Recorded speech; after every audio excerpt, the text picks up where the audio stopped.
Philippines లో MBBS చదవాలనుకుంటున్నారా? ఫ్రీగా వెళ్లి చూసి నచ్చితేనే ఎంబీబీఎస్ అడ్మిషన్ తీసుకోండి. 5 సంవత్సరాలు తీవ్రంగా నష్టపోయాం. పెట్టుబడి రాలేదు, పరిశ్రమలు రాలేదు. అలాంటిది ఆగిపోయిన పనులని తిరిగి ప్రారంభించాం. ఈరోజు రాయల్ ఎన్ఫీల్డ్ ఆంధ్ర రాష్ట్రాన్ని ఎత్తుక్కుంటూ వచ్చింది. ఒక గూగుల్ ఆంధ్ర రాష్ట్రాన్ని ఎత్తుక్కుంటూ వచ్చింది. ఇంకో పక్కన ఫైటర్ జెట్ తయారు చేసే ఆమ్కా కూడా ఆంధ్ర రాష్ట్రాన్ని ఎత్తుక్కుంటూ వస్తుంది. ఇప్పుడే గౌరవ మంత్రి గారు చెప్పినట్లు ఇంకొక 3 సంవత్సరాలు నిరుద్యోగ యువకులు పక్క రాష్ట్రాల వైపు చూడాల్సిన అవసరం లేదు.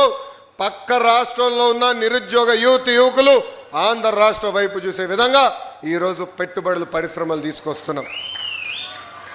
మా లక్ష్యం ఒకటే, అభివృద్ధి సంక్షేమం అనేది జోడెద్దుల బండి.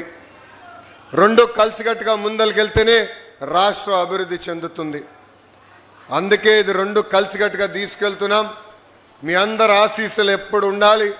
మీకోసం అహర్నిశలు కష్టపడడానికి మేమున్నాం. ఈరోజు మంగళగిరిలో భూగర్భ డ్రైనేజ్ కానివ్వండి, రైల్ ఓవర్ బ్రిడ్జ్ కానివ్వండి, ఇలా కేంద్రంతో సంబంధించిన అన్ని కార్యక్రమాలు మనం చేయగలుగుతున్నామంటే గౌరవ ఎంపీ పెమ్మసాని చంద్రశేఖర్ గారు ఉన్నారు కనుకనే. మన లక్ష్మీ నరసింహస్వామి గుడి కోసం ప్రత్యేకంగా స్కీము ఉండాలి.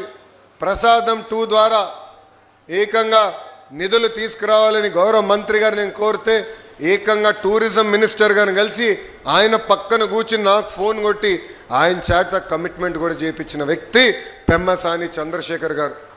ఇది మీ అందరికి ఎందుకు చెప్తున్నానంటే, ఒక ఎంపీ ఒక ఎమ్మెల్యే కలిసికట్టుగా పనిచేస్తే ఎంత అద్భుతంగా ఒక ప్రాంతం అభివృద్ధి చెందుతుందనే దానికి మంగళగిరి ఒక ఉదాహరణ. మీ ఆశీస్సులు ఒక పక్కన మీ కొడుకు లాంటి నాకు, ఇంకొక పక్కన మన పెద్దన్న పెమ్మసాని చంద్రశేఖర్ గారికి ఎప్పుడు ఉండాలని ఈ సభాముఖంగా నేను ఆశిస్తూ, ఇంకా రాబోయే రోజుల్లో అనేక అభివృద్ధి కార్యక్రమాలు చేయాల్సిన అవసరం ఉంది.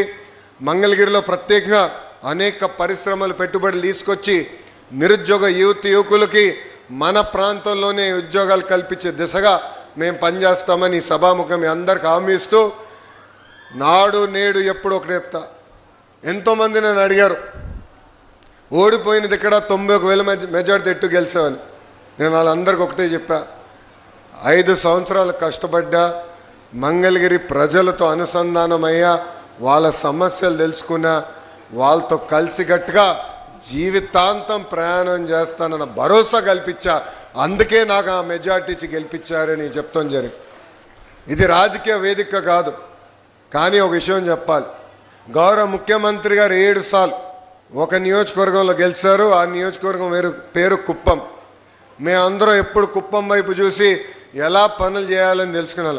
అలాంటిది గౌరవ ముఖ్యమంత్రి గారు వాళ్ళకి అక్కడ కుప్పంలో ఉన్న మా మిత్రులు చెప్పి మంగళగిరికి వెళ్ళి నేర్చుకోండి ఎలా అద్భుతంగా వాళ్ళు పనిచేస్తున్నారని చెప్పే పరిస్థితి ఈరోజు మనం తీసుకొచ్చాం.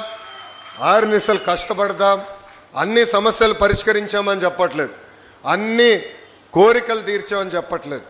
అది దేవుడి వల్ల కూడా సాధ్యం కాదు. కానీ మీకోసం పనిచేస్తున్నాం, కష్టపడుతున్నాం, 6 నిమిషాలు అందుబాటులో ఉంటున్నాం. మీ ఆశీస్సులు మాకు ఎప్పుడు ఉండాలని ఈ సభాముఖ ప్రజలందరినీ కోరుకుంటూ, నాకు ఇంత అద్భుతమైన అవకాశం ఇచ్చిన మీ అందరికీ, అదేవిధంగా గౌరవ ప్రధానమంత్రి శ్రీ నరేంద్ర మోడీ గారికి నా హృదయపూర్వక ధన్యవాదాలు తెలుపుకుంటూ మీ అందరి దగ్గర నుంచి సెలవు తీసుకుంటున్నాను. జై హింద్.